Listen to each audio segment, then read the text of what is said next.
I'm going to show you guys how to make a real simple salsa. Real easy, but very delicious. I am dedicating this salsa to my niece, Brenda Belanger, out in, is it Ashland? Or Bayfield? Which is which? I don't know which is which of the cities. Anyways, you've got your chiles. I'm only adding these because I don't want to make it too hot. These are very hot. The chile de árbol. One garlic clove. One tomato. I'm going to add in about half a can of that. Only half a can. And I don't cook these. And this onion. I'm going to cut it in half because I don't need more than that. This little bunch of cilantro is going to go chopped in after everything is cooked. And 2 cups of water. I'm going to boil my garlic, my onion, and my tomato in those 2 cups of water. I am not cooking these. The tomato, I only boiled enough so that I can take the skin off. I forget what that's called. My English is not so good sometimes, mamma mia. So anyways, I'm going to skin this. I'm going to break down our red peppers a little bit so that they blend in well, but also so that I don't completely liquefy this when I start mixing it. Ah, look at that. That's so pretty. Anyways, let's see if you can see. Okay.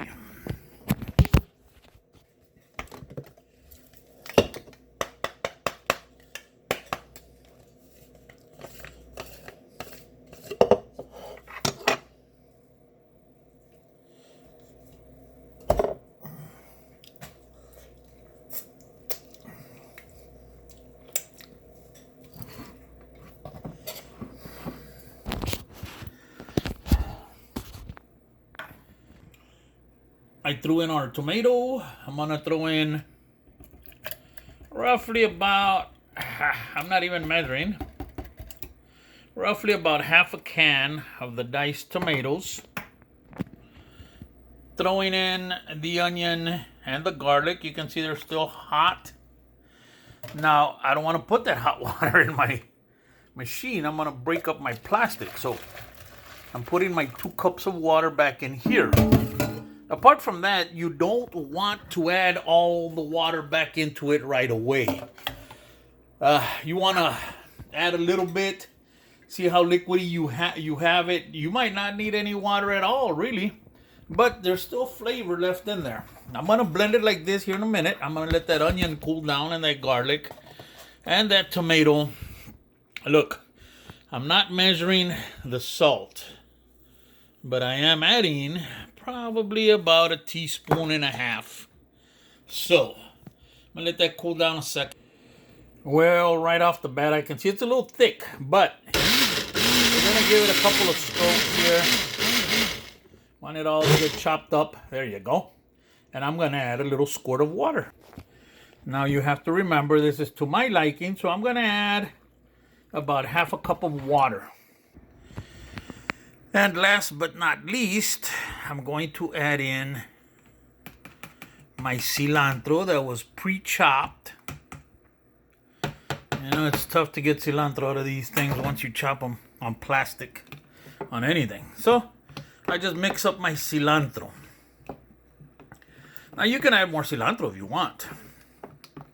Me, I want this salsa just how I have it right now. I just saw a little splash of tomato salsa jump out and land on my shirt.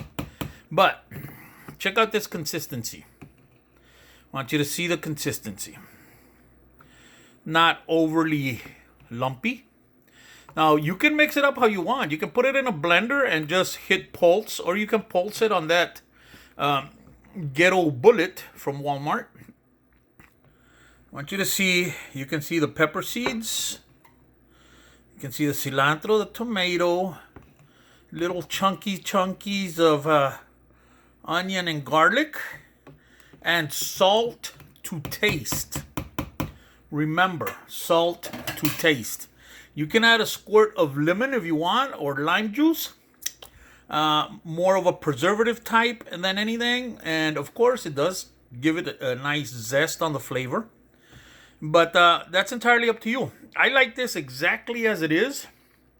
I can put it on eggs. I can put it in ramen noodle soup. I can put it on anything. I can make a quesadilla and throw a spoonful in there.